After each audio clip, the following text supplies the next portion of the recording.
All right, so today in this video, we're gonna talk about a couple different topics. We're gonna talk about domain and range of continuous functions to start off with.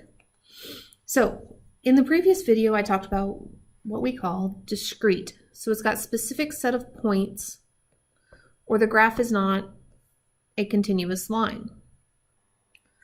Okay, so typically your table, your set of points, those are what we consider discrete.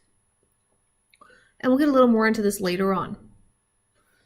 Okay, what we're going to be dealing with in this video is continuous. So where I've got a straight line and I don't really have a break. Okay, so I can't pick out individual little points to write my domain and range. All right, so we are going to look at our first example. All right, so what I want to do is I want to look at my graph. And I'm going to start with my domain. Now remember, domain is your x values. Okay, and those are found on this axis here. So on a continuous graph, okay, I'm going to look for how far to the left is my graph going to be. Okay, and I just kind of like to highlight, whoops, let's put a highlighter, sorry, not my pen.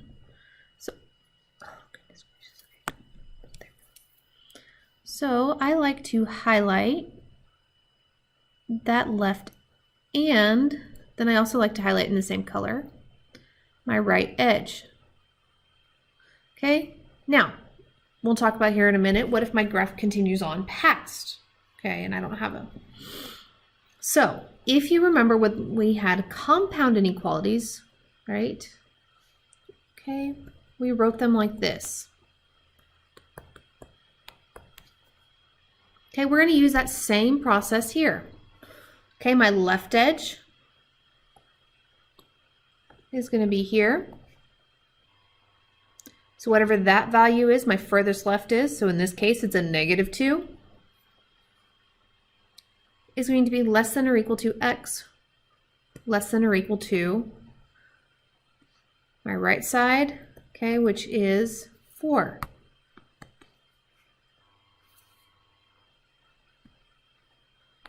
Ooh, terrible 4 there. All right, so now we're going to look at the range. And remember, range is the y value, so it's this axis here. And again, I kind of like to go from the bottom and highlight, make a line at the very bottom of my graph. Okay, so I can quickly pick out the bottom and the top of my graph. Again, we're going to use the same compound inequalities style, except for instead of putting x in the middle, we're going to put y. Okay, this will be my, over here on the left will be my bottom number, which in this case is -3. Okay, on the right side is going to be my top number, which is 4.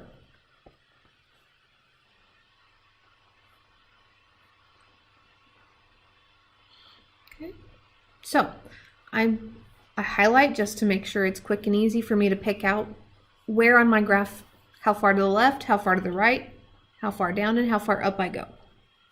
Okay, depending on whether I'm looking at domain and range. All right, so let's look at this one here. So notice on my graph doesn't stop here, does it? No, that arrow tells me it keeps going on. Okay. And when I go over to the right, same thing over here. My graph keeps going on to the right. So this is what we call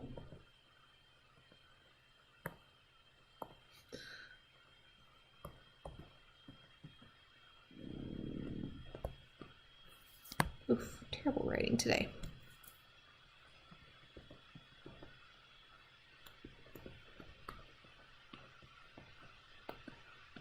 All real numbers. And remember, our little shorthand for that is that right there. Okay? So now we're going to look at our range. Again, I like to start with the bottom just so I can pick that out, because that's going to be my left side of my inequality. So my graph doesn't go down past this point, but I continue on forever, don't I? I keep going up. Okay, so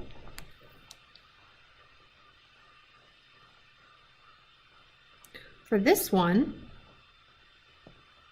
we are going to write that y, okay, because we do include this point here, is greater than or equal to 4.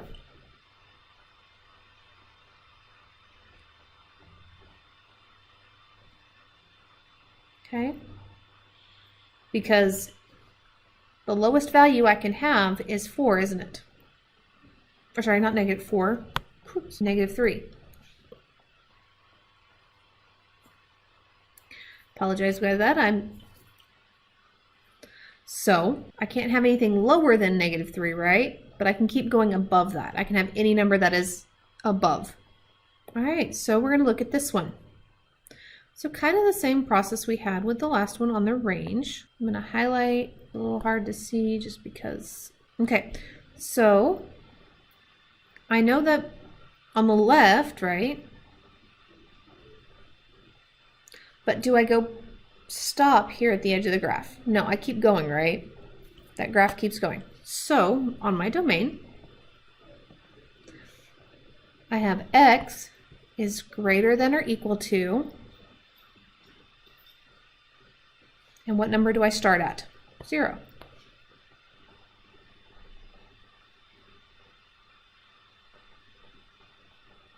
Okay, if this were going the opposite direction, so this were shading to the left over like this, I would have x is less than or equal to 0, right? All right, now let's look at the range.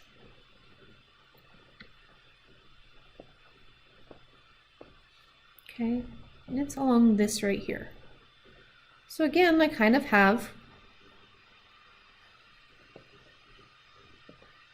I have that y is going to be greater than or equal to, well, I start at 0, and I continue on forever, right?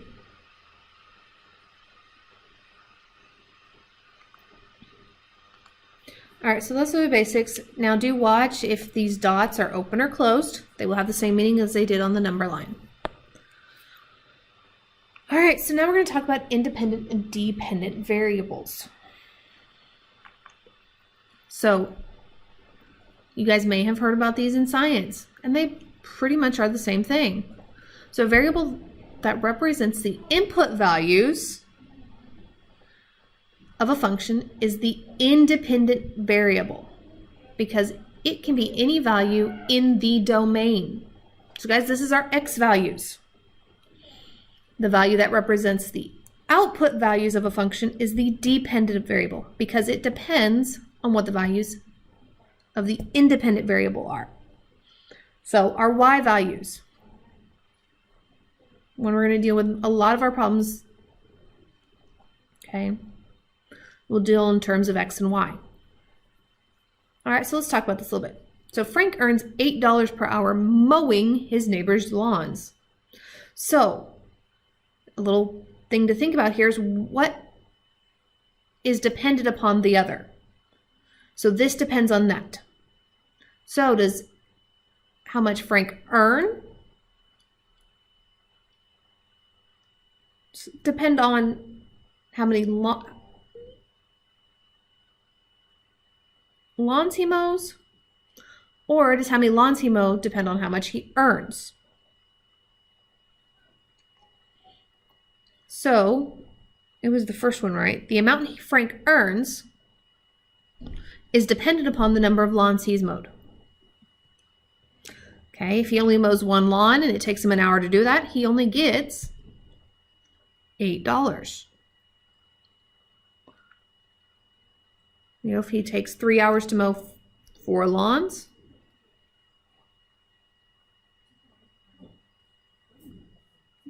so the amount he earns is dependent upon,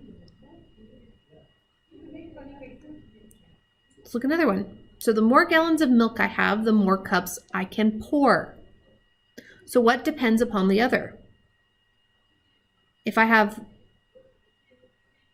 more cups, can I pour more milk? Or if I have more milk, can I pour more cups? So the number of gallons is my independent, and the number of cups poured is my dependent, because that depends upon the other. All right, so last example for this, the function y equals 25x plus 500 represents your monthly rent y in dollars when you pay x days late. So let's figure out what the independent and dependent variables are. So my x, right, is how many days late I am, right?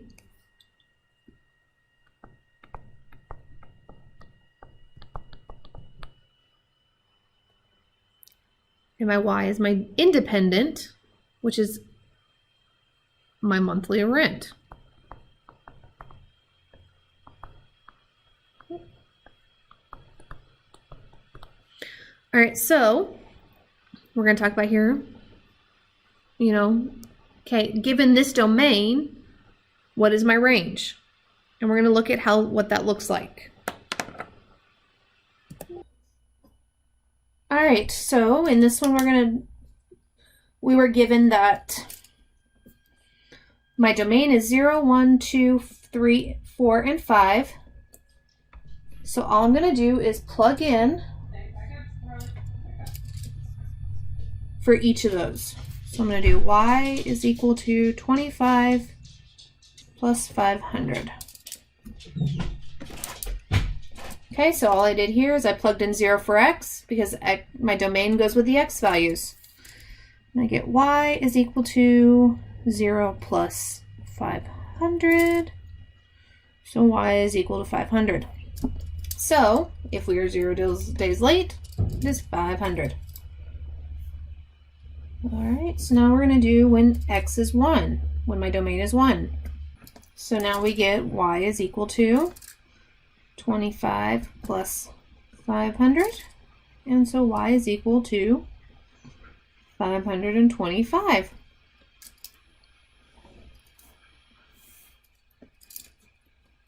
And I'm going to keep doing this until I get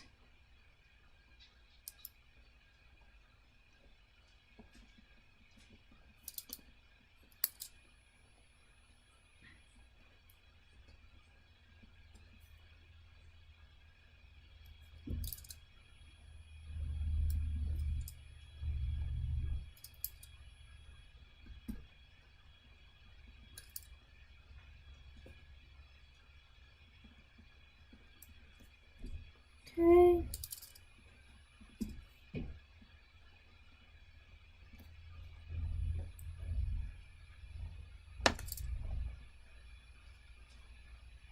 All right, and just to save a little bit of time on the video, there we go.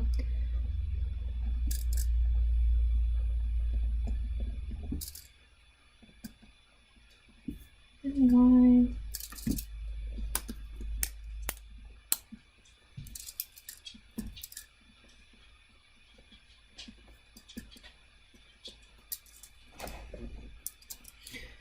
So y is equal to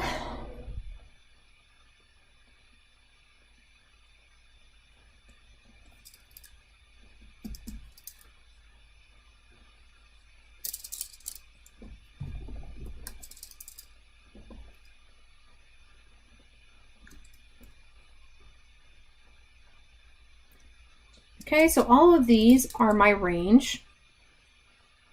So remember we use those curly brackets, and I'm just going to list these out.